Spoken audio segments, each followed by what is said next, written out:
Good morning, guys, or good afternoon, whether you're joining me from the present or the future. Welcome back to another Future Fight Vanguard series. The series where I give you guys all of the tips and tricks on the most recent sets so that you guys know how to combat or how to start building sets that you look forward to building or facing in the next coming sets. Today we're going to be talking about the EB08 Aqua Force deck. So this is like the second Champions of the Asia Circuit set. I'm forgetting what the set exactly is called. Give me just a second. It is called My Glorious Justice. So the My Glorious Justice set is the pretty much, like I said, the second set of the Champions of Asia Circuit. So it has D Police, Grand Blue, and Aqua Force in it.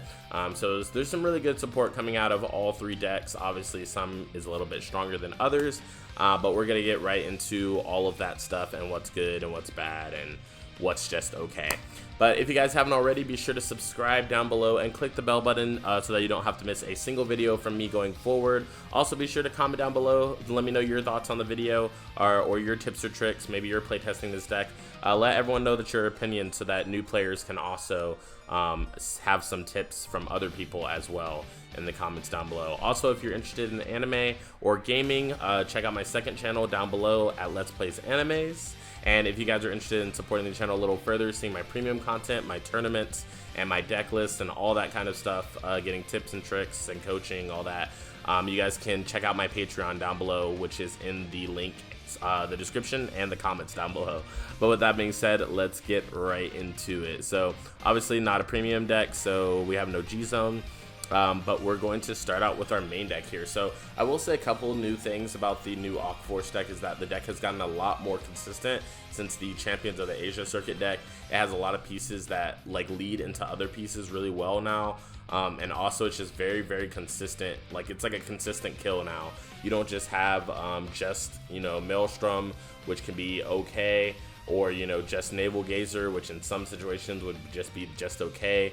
You have like your new ace card, which is this card, Blue Storm Supreme Dragon Glory Maelstrom, and this card is OP in my opinion. This card is so super duper strong, and its cost is so low for the low cost of one counterblast to do everything that it does.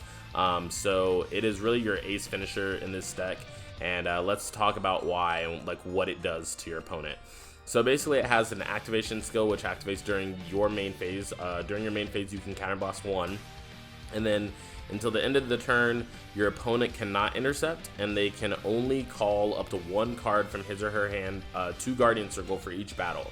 If your soul has a Maelstrom in its card name, then all your front row also gets plus 10,000 power. So a couple of things for newer players or players who are not as experienced with the game.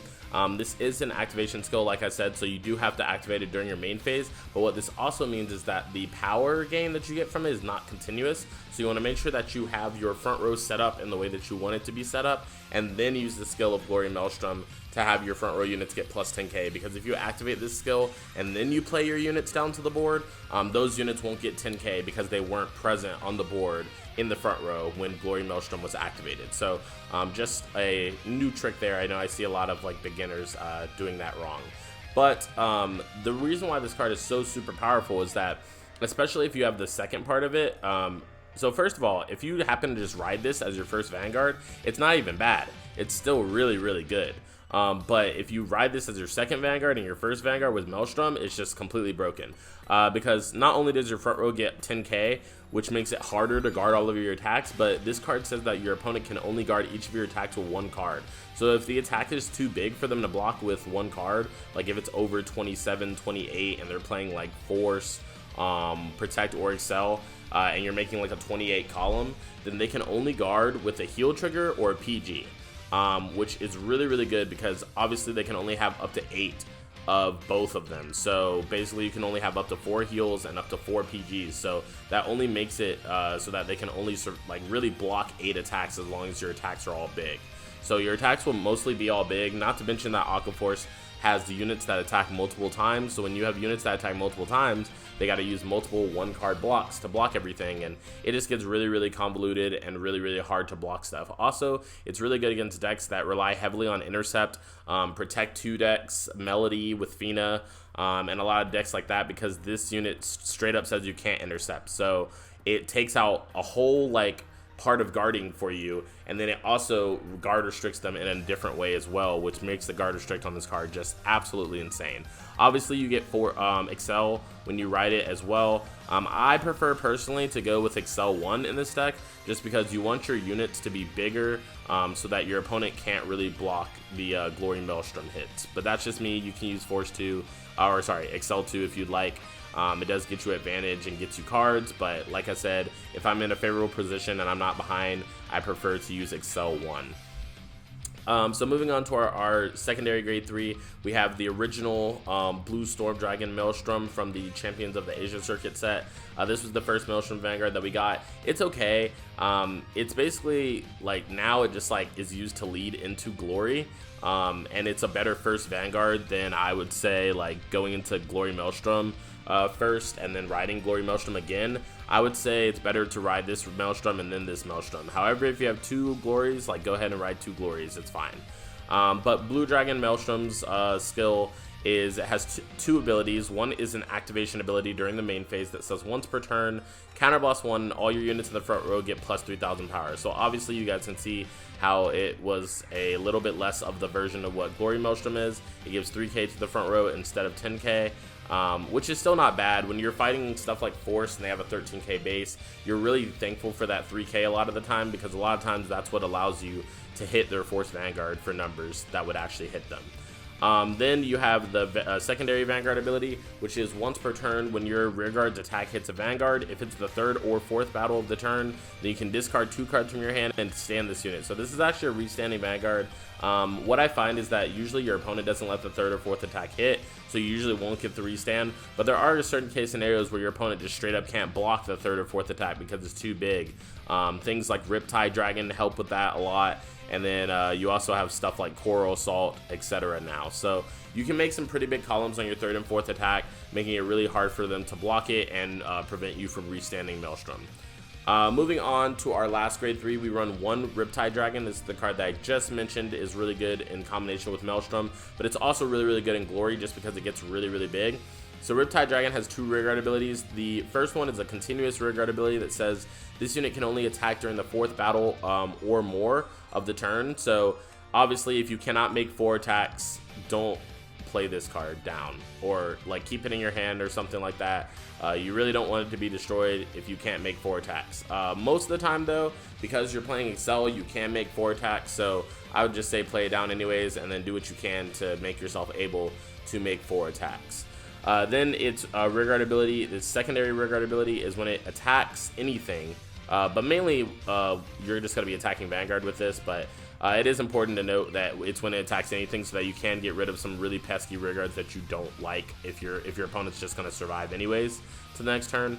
When this unit attacks, it gets plus 20,000 power until the end of the battle, so it automatically becomes a 32k column by itself, and if it's on an Accel circle, it becomes 42. So, and also if you're on Glory Maelstrom and you use the skill and you have all the conditions active, you become 52 with Riptide, which the only thing that can block this with a 1-card block will be a PG.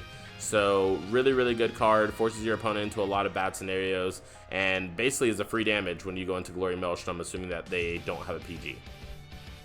Moving into our grade 2s, we have 4 Marine General of the Restless Tide Algos. So Algos also came from the old set, the Champions of Asia Circuit set. However, it does have a good amount of support coming to it from this set in the form of Niccolos. So Niccolos actually, when you're on grade 1, if you have it, like searches for Algos. So your Algos grade 2 rush turn is a lot more consistent now. So your grade 2 turn is really good in Aqua Force and forces your opponent to either guard with a good amount of cards from their hand, or it forces them to high damage so that you're prepared to start doing, Glory Maelstrom shenanigans to them, or just regular Maelstrom shenanigans to them as well. But what Algos does is it has 2 abilities. The first one is a Vanguard ability that says when it attacks, if it's the 2nd battle of this turn or more, counterblast 1 and soul blast 1 and stand one of your rear guards. So very important, because this is what allows you to rush your opponent with like 4 more attacks, sometimes like 5 attacks. The ideal grade 2 turn has 5 attacks in it, which would mean that you're attacking with Tidal Assault, Algos, Tidal Assault, and then like Coral Assault or something like that. That's like the ideal grade 2 turn. So what you want to do is you want to have all those pieces, and obviously Niccolo's makes that like more consistent to happen, and then after that you just have to have a Tidal Assault and then another grade 2, preferably Coral Assault, but you don't have to have Coral Assault to do what I just said. However, if your opponent checks a damage trigger during this, it kind of becomes lackluster and you can't hit them anymore, which is kind of sucky. But you know, if your opponent doesn't hit a damage trigger, or they're just blocking all of it, then you're taking mass amounts of cards out of their hand, / they're taking mass amounts of damage if they're not taking a damage trigger. So really, really good. It also has a secondary ability that is on the rearguard circle. When it attacks, if it's the first battle of the turn, you can counterboss 1 and stand this unit. So this is more useful when you're on stuff like Glory Maelstrom. If it's on the Accel circle, it will be attacking for 19 and it automatically restands itself. So your opponent has to give you 2 1-card blocks to block both Algos attacks, which is already a lot. And yeah, it's just really good pressure on your opponent. Moving on to our second grade 2 of the deck, we have Coral Assault at 4. This is a card that came out of this new recent set and is really, really, really good for the rush game. It works really, really well with both Maelstroms. It also forces a lot of cards out of your opponent's hand, and it makes itself really big by default. So if you have this card and its first ability activated and Glory Maelstrom, it becomes a 34k by itself, which means that your opponent literally needs a heal and an intercept, or basically a crit and 2 intercepts, or a PG to block it. So really, really good, assuming that you didn't check triggers. That's what your opponent needs to block it. So it becomes huge by itself. And also on the grade 2 turn, it becomes really good as your final unit to attack with, because if it is your final unit to attack with, most of the time you have the requirements necessary to have a gain 15k. So if your opponent checked a damage trigger, that means that your turn's not over yet and you can actually attack with this card still, which is really, really, really freaking good. So obviously the first skill that we've been talking about this whole time is the continuous rearguard skill that says during the battle that it attacked, if you have 4 or more other units in rest, this unit gets plus 15k power. So something important to note as well is that it says units, not rearguards, which makes this card like infinitely better than if it said rearguards, because it counts your Vanguard as one of the units in rest, meaning that you only have to call down 4 cards to the board, 3 not counting Coral Assault, to get its skill as the last attack. And then the other rearguard skill that it has is at the end of your turn, if the total number of attacks of this turn was 4 or more, you put this card into your soul. You can choose to or not as a cost, and then you can draw a card. So what this does is this is also really awesome, because you have a meta now where a lot of decks are control-based decks, and they destroy your rearguards, people attack into your rearguards, yada yada yada. They don't want to give you counterblast to use Glory Maelstrom. There's like infinite amount of things that infinite amount of reasons to actually get rid of Coral Assault, tuck it into the soul, and draw a card. Also, you have like Soul Blast abilities like Tidal Assault and stuff like that to, you know, you need to fuel your soul. Even Algos, when you first ride to grade 2, it takes the soul out of your soul. So you definitely prefer to keep your soul up and also draw a card from Coral Assault, because it leads your hand into a more defensive hand at the very least to help block your opponent's next turn. And then it really helps with your aggression, because you can go looking for pieces. Like if you don't have a Glory Maelstrom yet, maybe you're 1 card away from drawing it, or maybe you have 2 cards away from it and you have 2 Coral Assaults on the board and they just both go to the soul. At the end of the turn you draw 2. So really, really good. Provides pressure to your opponent's hand, and then also gets rid of itself and gives you advantage. So really good. Then our third grade 2 of the deck is for Tidal Assault to round out our grade 2 lineup. So Tidal Assault is also from the first set that we got for Aqua Force. It has a rearguard ability that says once per turn when it attacks, Soul Blast 1, stand this unit, and if it's the second battle of this turn or more, it gets minus 5,000 power. So you can actually attack a lot of times in a turn between Tidal Assault and Algos and all of the other units with power. However, with Tidal Assault, I most of the time end up attacking just once with it, unless I'm doing the skill on the first battle of the turn. Like, if you have an Algos and this on rearguard circle, you probably want to do the Algos first, because Algos only activates if it's the first battle or more of the turn. But Tidal Assault can activate any battle, but if it's the first battle, it just doesn't lose power. So if you're going to attack on the second battle and you would lose power and not hit, I would suggest not doing it. But if you're gonna still hit, by all means do it, because you know you'll have Glory Maelstrom skill active, or like Maelstrom skill active, and if you can still hit, why not go for 2 attacks rather than just 1? Because your opponent has to use different cards to block it, which is you taking more cards out of their hand in the long run. Moving on to our grade 1 lineup, we have 4 Storm Rider Niccolos. So Niccolo's skill, like we talked about earlier, has a Vanguard Rearguard ability. When placed, look at the top 7 cards of your deck, reveal up to 1 Marine General of the Restless Tides Algos from among them, put into your hand, shuffle your deck, and this unit gets plus 3,000 power. So not only is this card a free plus just for playing it, you can play it on Vanguard or Rearguard Circle, which means that it becomes your ideal grade 1 ride just to prepare for your Algos setup. It gets you an additional card at the very least, so that's an additional 5k shield in your hand if you're not going to use the Algos to attack. It also gets plus 3,000 power, so let's say that you play it on when you go to your grade 2 turn, it does become 11k, so it can even hit force grade 2 Vanguards, so very, very good. Then we have 4 Wheel Assault. This is our secondary grade 1 ride that we want to ride into if we don't have Niccolos.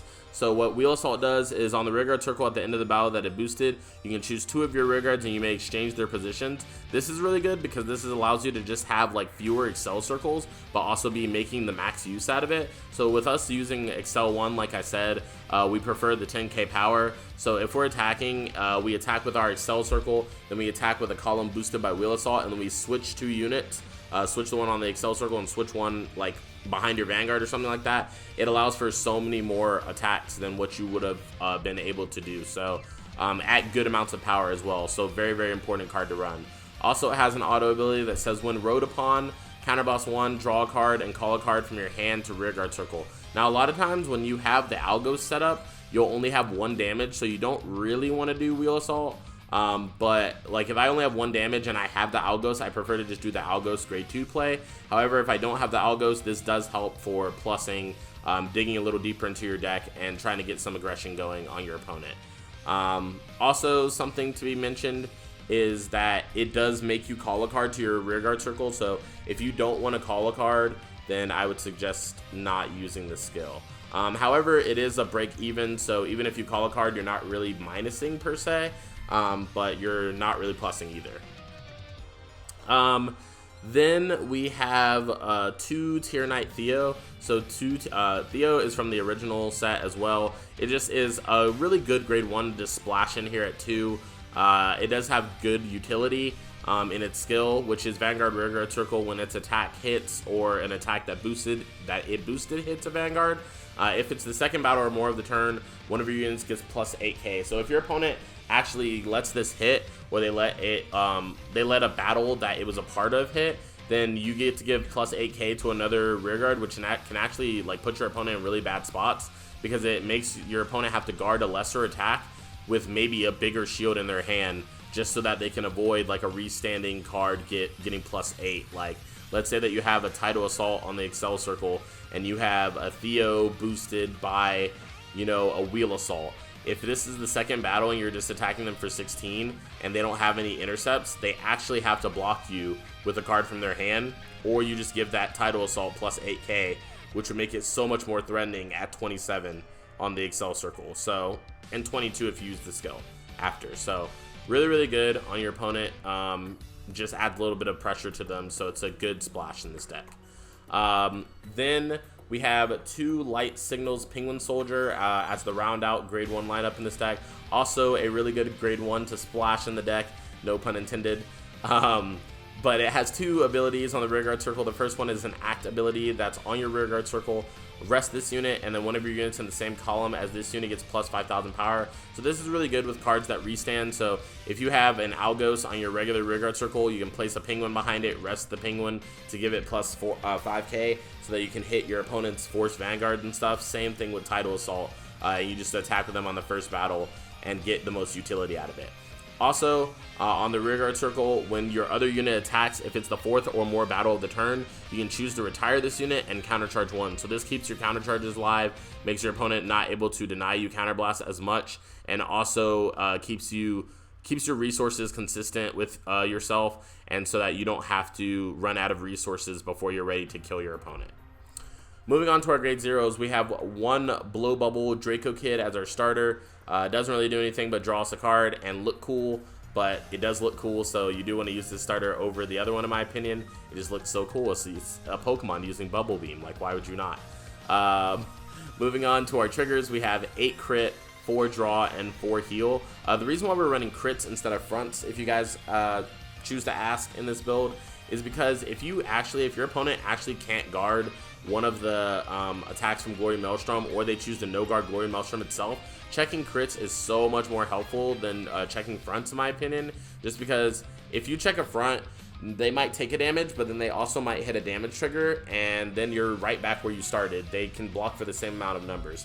However, if you hit a crit, not only did they take multiple damage, but they also can't afford to take more damage after that because you checked a crit on them. So if they're at 3 and you check a front and they go to 4, they still have one more pity damage that they can take.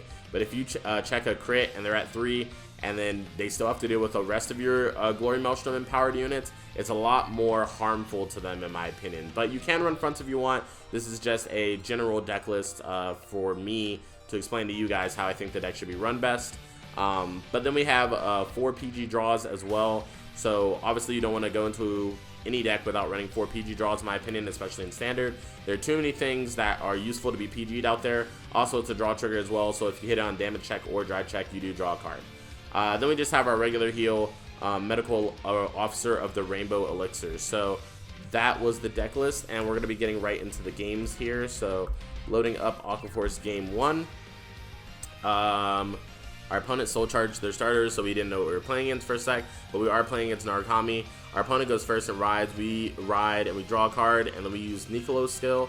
We unfortunately don't hit it, but we do attack for 11 and get a draw trigger. And we already have most of our grade 2 assault turn in our hand anyways, so it didn't really bother us that Niccolo's didn't hit. But we do ride Algos, and you guys are able to see the combo I was discussing. This is all with 1 counterblast, so we're able to play a Niccolo's. We actually do get an Algos, so we attack for 9. 9 again, and then we attack for 9 again, and then our opponent blocks it, and then we restand. We do Coral Assault skill at the end of the turn to put it into the soul and draw a card, which is super useful against this matchup because our opponent would just bind it anyways. So like I said, in the meta where you have a lot of control, it is useful to do these type of things against your opponent. Unfortunately, we do have the G assist here just to get our Maelstrom because we didn't have grade 3, but we caught on all the cards from our hand because we're pretty sure that we can force our opponent into a really bad spot here.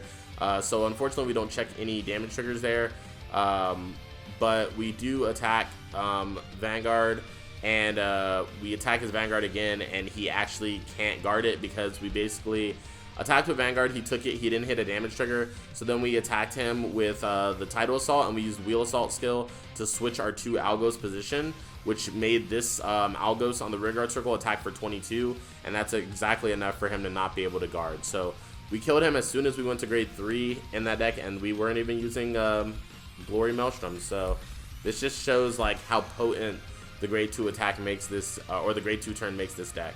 However, you guys will see when playing against Force, unless you go first, like it's kind of bad. Our opponent is playing Spike Brothers this time and is playing Force, but we got to go first, so that's really good for us. Also, our opponent G assisted into 1. We do go into our grade 2 attack turn to try to get some good things off of it. We use Penguin's skill to make Algos a little bigger.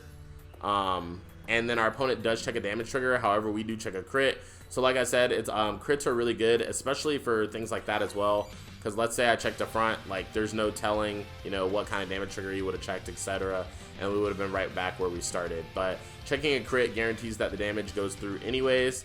And then we rode the grade 3, and we literally just killed him on grade 3 before he even got to ride to grade 3. I mean, granted, his hand is like all grade 3s and 1 grade 2, but still we took as much advantage as we could out of the situation. We're still left with you know, a PG draw, a Maelstrom, a Coral Assault, a Glory. So the next turn we'd be able to ride Glory, and then he definitely wouldn't have been able to guard with that hand in the small case that he survived. So yeah, so you guys can just see like how aggressive this deck is, and it's really important to stay at low damage in this deck if you're playing against this deck, but it's kind of hard to stay at low damage because of what it does. So really good. So this time we're playing against D-Police. We go for Niccolo's skill, we miss it. However, we do get 2 draws, draw triggers right off the bat. so that's pretty good. I wanted to play one more card to make Coral Assault live on this turn, but I didn't want to play any of the PGs or a heal trigger from my hand to the board, so that kind of sucked. But our opponent goes into Die Liner, and as you guys can see, like, it's a completely different game when our opponent is playing Force and they get to go first. But we are taking massive amounts of damage here, so we ride our regular Maelstrom, we attack, and we don't hit any triggers. So our opponent goes into Die Liner and then sets up his really big, strong turn. So he attacks for 48, we PG, he checks a heal, he puts the power on Silvered, and then he rides again, we PG again, we PG again, and we PG again. So yeah, we literally had to PG everything just to survive. That's one of the reasons that I didn't want to place the PG down, because I know how important it is to keep PGs in hand against Deep Police. But we do check a heal. I was hoping that would help us a little bit, but he does have 2 Sylvards, so you know, it wouldn't even really matter. But we did no guards Vanguard, hoping that we would check a trigger and he would check none. Unfortunately, he checked a crit and a heal, so we are not able to survive that turn at all. So notes, if you guys are playing against Force, definitely hope that you go first and try to get as much pressure out of them as you can, because the game will definitely get more difficult for you as it goes along. But with that being said, that has been the Future Fight Vanguard for the standard Aqua Force deck. If you guys are interested in my premium list, post this set or including cards from this set, be sure to check out my Patreon, because I will have a Future Fight on Ripples over there, so be sure to go check that out. Like I said before, if you guys are interested in anime, check out my second channel down below, subscribe so that you don't have to miss any future content. And with that being said, this has been Josh from Cardfight Empire, and I'll see you guys on the next video. Peace, guys.